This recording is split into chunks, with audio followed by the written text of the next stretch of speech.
So we move on to our next topic under this chapter, peasants, zamindars and the state. अब हम एक बहुत ही important component को analyze करेंगे इस पूरे rural society में या इस agrarian structure में, that is the women in agrarian society. So so far what we have done in this chapter is we have we have discussed about the most marginalized section of the society, which was the peasants. हमने peasants के बारे में बहुत detail में बात की है. हमने peasants के लाइफस्टाइल्स, peasants के अर्निंग्स को एनालाइज किया. हमने देखा है कि उनका जो कल्टीवेशन प्रोसीजर है वो कैसे चलता. All these things we have talked about regarding the pageantry.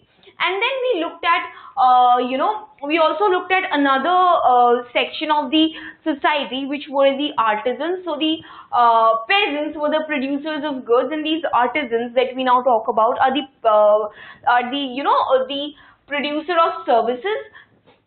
तो ये दोनों हमारे पास sections थे.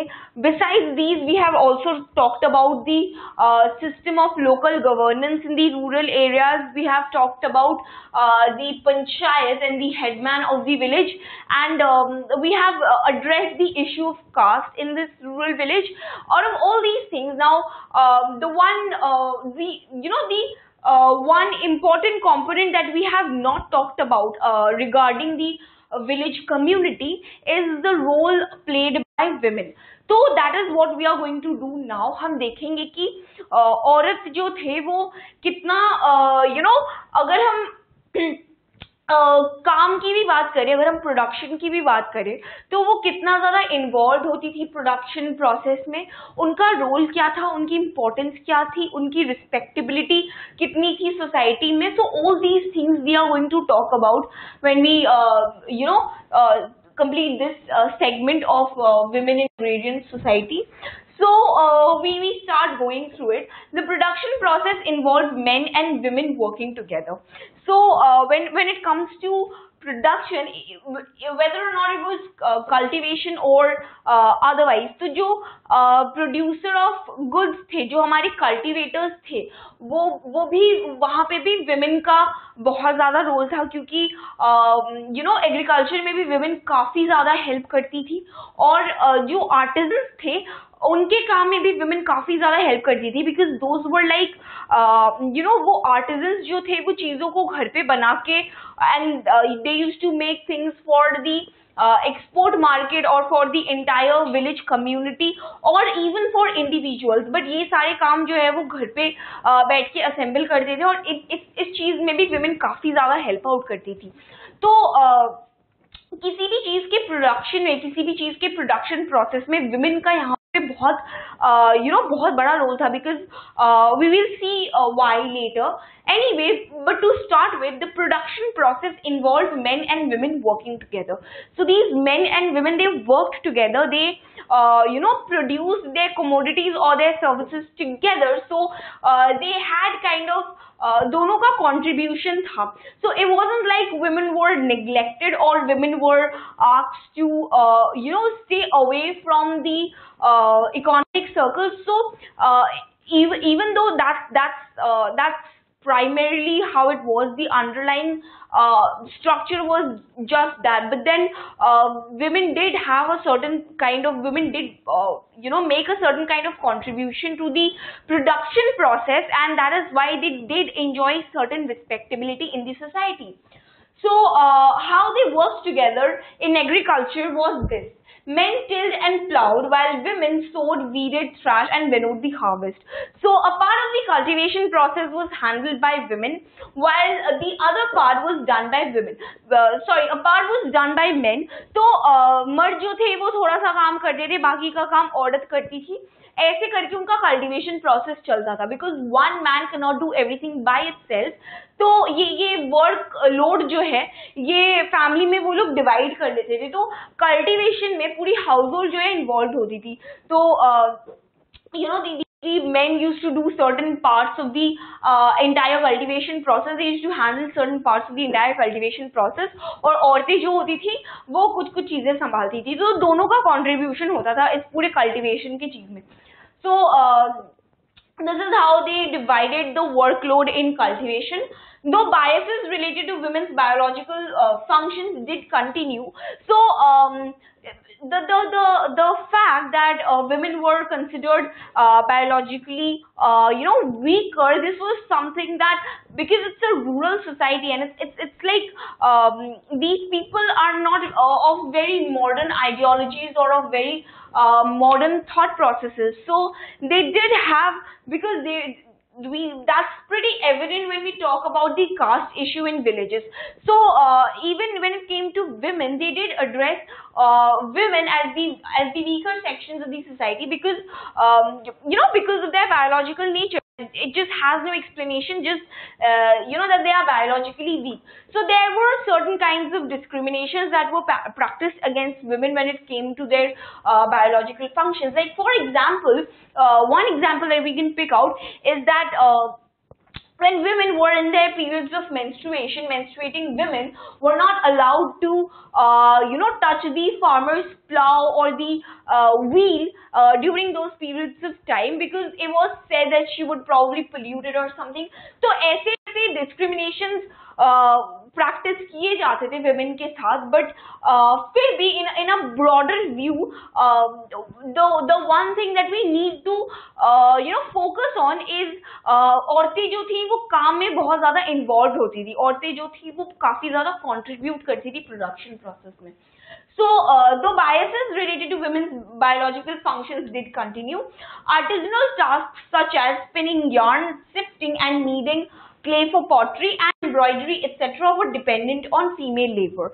So women handled a lot of things when it came to artisanal work. So the female labor was very much in demand. The more commercialized the product, the greater the demand on women's labor to produce it. And so the idea is pretty simple, because women, when it comes to work, are more organized. They are more it's just that when there is a female touch to it, it's just more organized in a way. So जितना ज़्यादा वो commercially important होता था कोई भी product, उतना ज़्यादा उस पे female labor का demand होता था, because it just adds a unique touch to the to the entire thing, the entire activity. So that is why women labor was pretty much in demand.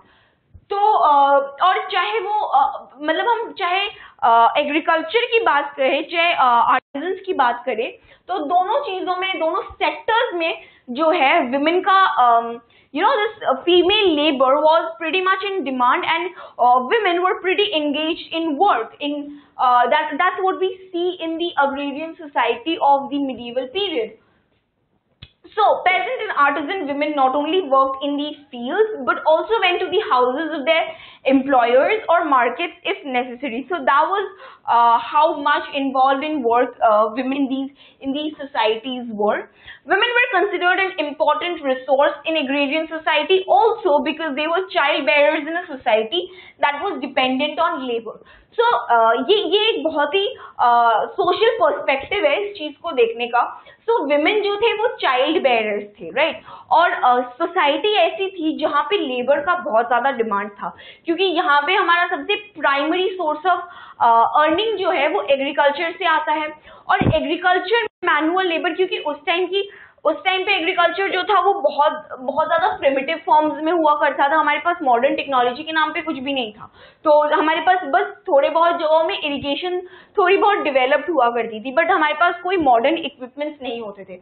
तो agriculture जो था वो बहुत primitive था और उसमें मैनुअल लेबर बहुत ज़्यादा चाहिए होता था. तो ऐसे एक सोसाइटी में जहाँ पे मैनुअल लेबर की बहुत ज़्यादा डिमांड हो, यहाँ पे विमेन की रिस्पेक्ट इसीलिए और ज़्यादा की जाती थी, या विमेन और ज़्यादा इम्पोर्टेंट इसलिए माने जाते थे क्योंकि वो चाइल्ड बेरर्स थे. And these childbearing women, now they help to produce more and more children who will आगे जाके who will aid with the labor, with the manual labor. These children will grow up and they will help out in the production process, is what the idea was. So because they were childbearers, a society that was dependent on labor. High mortality rates in women. So even though वो काफी ज्यादा important मानी जाती थी, even though वो काफी ज्यादा work में engage रहती थी, पर in women में एक बहुत खास बात ये थी कि एक बहुत focus करने वाली बात ये थी कि high mortality rates होते थे, because the mortality rates in women was pretty high, and we see why. The first reason is malnutrition, obviously, क्योंकि poverty was not something that we that we have beaten in this kind of society. So there was poverty. Poverty leads to malnutrition, and we see high rates of malnutrition in women. The second thing is frequent pregnancies. That's another cause of high mortality rates in women. And the third and a very very common reason is death during childbirth. तो ये तीन चीजें जो थी their combined efforts led to pretty high mortality rates in women, and because of these things, इन चीजों की वजह से what we see in the society, the implication of all these things was a shortage of women. So because the mortality rate was higher in women, that is why there was a kind of and because women were such important resources to the agrarian society, the demand for female labor was pretty high in various sectors of the society, in various sectors of the agrarian society. They were pretty important because they were the child bearers. And तो मतलब काफी ज़्यादा shortage होने लगी औरतों की, which was something that was prevalent, which was something that was prominent, and which was something that people could easily understand. So because of this shortage, what happened is this led to emergence of customs in peasant and artisan communities that were different from the elite groups. So because of this shortage of women, or to compensate for this shortage of women, these peasant and artisan communities had their own customs to we will see what kind of customs they were, but ये इनके जो customs हुआ करते थे, ये बहुत ज़्यादा elite groups में ऐसे customs नहीं होते थे. जो हमारे land owning classes होते थे, जो खुद को upper caste के लोग समझते थे, और जो the elite groups that we had. So these people had very very different customs from what the peasantry or what the artisan groups practiced. So one of those was marriage required payment of bride money instead of dowry. Now dowry is something that it comes from the bride side. ये जो है female side से आता है और female उसके parents से आता है, and it's something that is given to the bridegroom's family. But then these people they practice the reverse of that. So money used to be given from the groom side to the bride's family for purposes of marriage. So ये एक बहुत ही distinctive practice थी इन लोगों की. The second was remarriage was legitimate among both divorced and widowed women. So this was a pretty modern ideology creeping into our studies, because remarriage was not considered very very legitimate in a lot of societies. But these peasant and artisan groups, because they had such shortage of women, they practiced remarriage when it comes to divorce and divorced and widowed women. So which is kind of the way it should be. Judging by the fact that this is medieval history which goes back several years, this was a pretty unique custom by itself. So we haven't finished talking about women here. There's a bit more that we'll talk about women, but what we have covered in this segment so far is that women were pretty important resources in the society. जो human labor की हम जो बात करते हैं तो उसमें women का contribution काफी ज्यादा था. Production activities में वो काफी engaged रहते थे, चाहे हम peasant communities की बात करें, चाहे हम artisan groups की बात करें, दोनों जगहों पे women का labor जो था वो काफी ज्यादा demand में था, काफी ज्यादा valued हुआ करता था. Also ये women जो होते थे ये child bearers होते थे, तो इनके respectability और इनका importance और उस वजह से भी it was quite these were quite important features which made them very important resources in the society. Then there was the problem of high mortality in women due to all these listed reasons, which led to a shortage of women. And because of these shortage of women, to compensate for these shortages in women in the society, these peasants and artisan groups, they had certain unique practices of their own, which was very different from practices that were prevalent in other communities. Like for example, they used this bride money instead of dowry, which is just the reverse of dowry, and also they validated remarriages in case of divorced and widowed women.